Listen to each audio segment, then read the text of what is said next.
Sharpen Right. All right, remember it wouldn't cut one ply tissue. Now there's just no resistance whatsoever. It's cutting great. I'm gonna do a wet test, but I gotta do it up here. The fans are blowing everything inside the shop. All right, the wet tissue test was perfect, so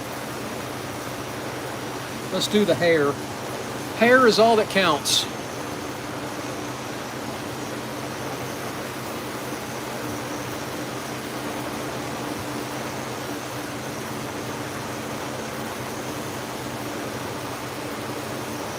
So make sure it cuts at the back, middle, most important, the tip.